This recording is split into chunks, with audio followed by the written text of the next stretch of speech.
Well, America is going after the brutal terrorists of ISIS, launching a barrage of airstrikes. This time, we're hitting in Syria. And meanwhile, President Obama's critics say, quote, he must bear his share of the responsibility for the alarming rise of ISIS. The airstrikes come as the threat of ISIS is growing around the world, including right here in the United States. Charlene Aaron has the story. The U.S. military has begun its first airstrikes against ISIS in Syria, destroying or damaging several targets. The Pentagon confirmed the attack late Monday, which included the use of fighter jets, bombers, and missiles, targeting the ISIS headquarters in the Syrian city of Raqqa. And Islamic State fighters won a victory over the Iraqi army. Disguised in Iraqi army uniforms, they killed at least 40 Iraqi soldiers and captured 68 others. ISIS suicide bombings have hurt Iraq's effort to stop the Islamic militants.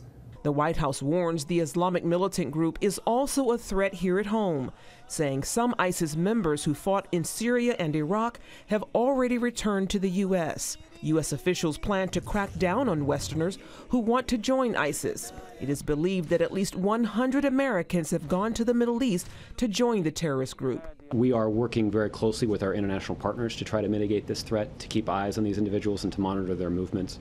In a newly released tape, the chief spokesman for the terrorist group called on Muslims around the world to attack civilians in the countries waging war against ISIS, saying, if you can kill a disbelieving American or European, especially the spiteful and filthy French, or an Australian or a Canadian, then rely upon Allah and kill him in any manner or way, however it may be. World leaders say it will take an international effort to defeat the terror group. This is a global problem. It requires a global response, and it's going to take a generation, not one president or one prime minister, to defeat it. Some in Washington say President Obama shares some responsibility for the rise of ISIS. In an article for National Review Online, Senators John McCain and Lindsey Graham say, time after time, President Obama had the opportunity to act when U.S. engagement could have made a decisive difference. And in pulling back from America's traditional leadership role, he left a vacuum for other, more dangerous actors to fill. As a result, the situation in Iraq and Syria has descended into a crisis that poses a direct threat to the United States. Meanwhile, the president plans to hold meetings with Middle East leaders in the coming days. Charlene Aaron, CBN News. Thanks, Charlene. Well, the war in Syria could now be a threat to Israel as well. John Jessup has that story from our CBN News Bureau in Washington. Here's John. Pat, Israel shot down a Syrian fighter jet that flew into Israeli territory, and military leaders there warned that they're concerned about the Islamic terrorist organization on their borders. Chris Mitchell brings us that story from Jerusalem. Along the Israeli border, where jihadi forces are battling Syrian President Assad's regime, a Patriot missile battery shot down a Syrian plane. It had penetrated Israel's airspace over the Golan Heights. The situation around our borders is volatile. We will not tolerate a situation where our Air Force airspace is penetrated by Syria's an enemy air force. Israel is still reviewing the incident, but says despite the growing threats in the region, its border is secure. Clearly there are concerns that we have with radical Islamist jihadist organizations on our borders. They do not bring a good omen to the area, and therefore we have to be concerned of this development. Meanwhile, Middle East expert Jonathan Fine says the U.S. bombing campaign is a good start, but won't be enough to defeat the Islamic State. I don't want to delude any of the folks back home thinking that only aerial bombardments are going to solve the problem. In the end of the day, and history showed that to us with America in Vietnam, the Russians in Afghanistan, Israel in Lebanon and Gaza, that you cannot overcome guerrilla/terrorist organizations only from the air. In the end of the day, you do need boots on the ground. The coalition of 5 Arab nations and the U.S. is a positive step, but primarily symbolic. Symbolically, it's important, but let's not carry it away. And I heard that Qatar was part of this call. What exactly did the Qatarians do? They definitely didn't participate in the bombing. And if you go back, by the way, who is to blame in the first place for creating this monstrosity of radical Sunni Islamic Brotherhood? The Qatarians and also the Saudis at their time were the ones who financed all the propaganda and all this ideology. Israelis feel the battle against the Islamic State is important. They don't want the world to forget the #1 threat in the region, Iran. What Israel is afraid of, as a result of all the attention paid to the IS, everybody's going to forget about the real strategic threat that bothers many Israelis, and that's the Iranian nuclear program, and the fear that Iran sooner or later will have a nuclear bomb. Chris Mitchell, CBN News, Jerusalem. North Korea is developing missiles that could carry tactical nuclear warheads. The Korean newspaper Jungang Daily received that news from South Korean intelligence sources. A government official told the paper intelligence came to that conclusion after examining missile tests in North Korea from last month. The new missiles are reportedly built with Russian technology, and they can carry massive amounts of explosives along with their nuclear capabilities. Pat? Well, I want to repeat what I said some years ago. The Lord showed me that communism in the Soviet Union was going to fall. Indeed, with Gorbachev and others, it did fall. They had perestroika and they had glasnost, and then finally the wall came down and communism collapsed. But the next thing was it would then be more dangerous. And I do believe that Putin is going to use the nuclear armament. He is increasing the number of nuclear warheads that he has at his disposal. He's modernizing his nuclear submarine fleet. And now we understand he's giving technology to the North Koreans. Well, there are only so many crazy regimes that you can equip with nuclear weapons before you have a serious, serious disaster. And if the North dumps a nuke in the middle of Seoul, Korea, it's going to be a humanitarian tragedy of massive proportions. But at the same time, the Iranians are building as fast as they can nuclear capability to threaten not only Israel, but the Western allies, Europe. And before long, there's going to be nuclear blackmail. They'll say, you either submit to our demands or we're going to drop a nuke on your head and we will kill the people who live in your capital city. It's not a very pleasant scenario, but that's what's shaping up. That's why the United States desperately, desperately needs strong leadership now. John? Pat, the number of Ebola cases is still increasing exponentially, according to the World Health Organization. It says there could be 21,000 reported cases in the next 6 weeks if efforts to combat the deadly disease aren't ramped up, and that Ebola could make people sick for years to come without better measures to fight it.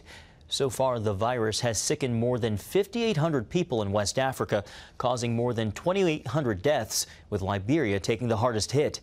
Governments around the world are sending more aid to Africa to combat the outbreak, from building medical centers to sending troops and millions of dollars worth of medical supplies. Nearly 3/4 of Americans believe religion has become less influential in society, and they consider that a bad trend. According to the Pew Research Center, 72% of Americans say they believe religion is losing its influence in America. And 49% say churches and other houses of worship should be able to express their views on social and political issues.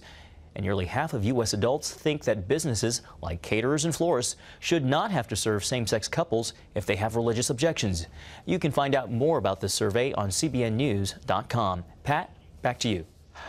Bureaucrats, judges are dominating the situation. I don't know if any of you happened to see a little news item yesterday that Wesleyan University, I don't know whether it's Wesleyan in Connecticut, it's Wesleyan, but they said that male fraternities had to start accepting women. And so will we delete sororities then? Or? Well, they didn't talk about sororities, but they'd be next. Well, of course, sororities have got to have 50% males because for half the population of the school, so the boys have to come in. Then you've got to have same-sex dormitories or multi-sex, the unisex dormitories.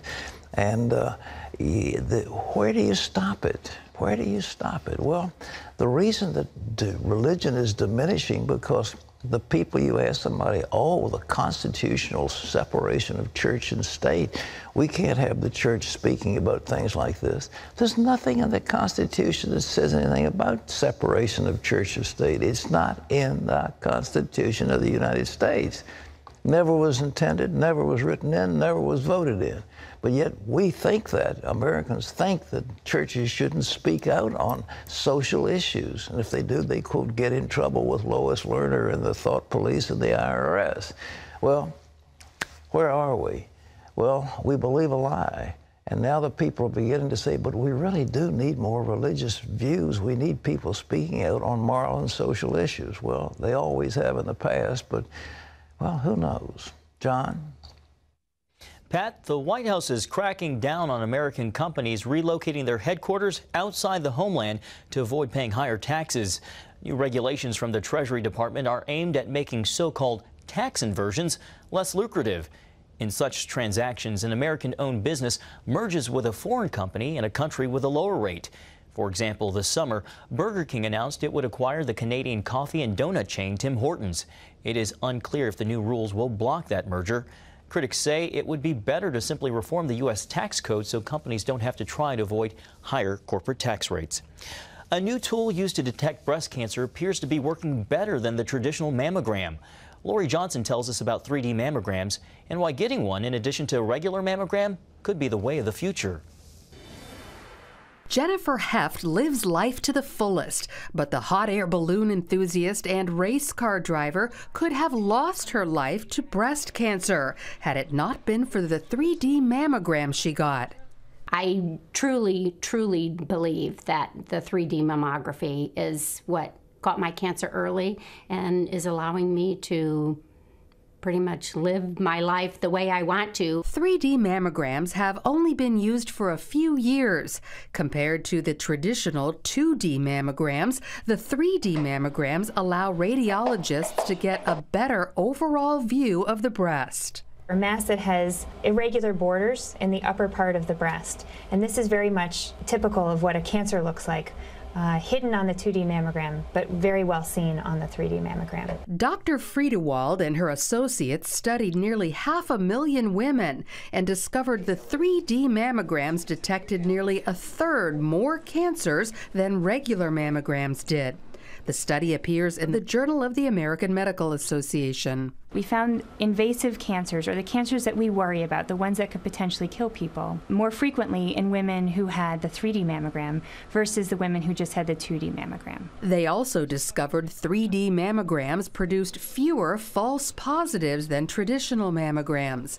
Right now, 40,000 people die each year from breast cancer, but thanks to the 3D mammogram, that number may decline.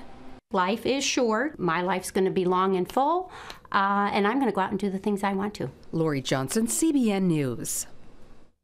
Pat, the wonders of these modern medical technologies. Well, I'm thrilled at that one because I really think that so many women suffer. My wife had breast cancer, incipient, and it was revealed through an old-fashioned mammogram, not 3D. And she went ahead and had a mastectomy and then reconstruction and all the rest of it. And that was maybe 26 years ago. And wow. She's healthy and hearty, and I'm just thrilled.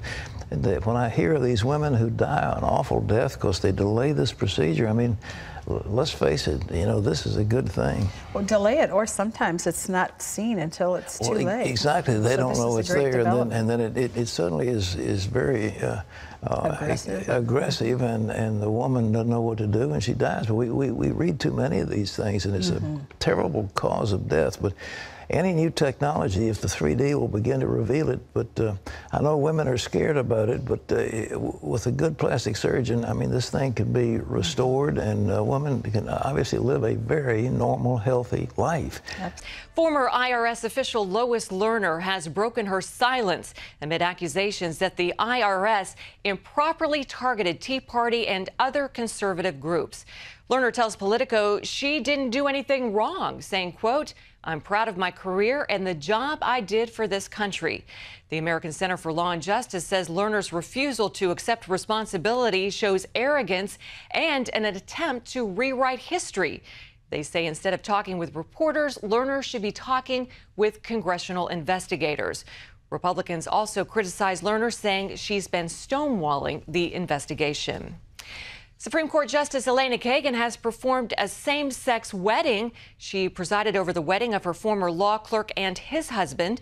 She's the second current justice to carry out a gay marriage. The Supreme Court could decide in its upcoming term if same-sex marriage will be legal across America. And you can always get the latest from CBN News by going to our website at cbnnews.com.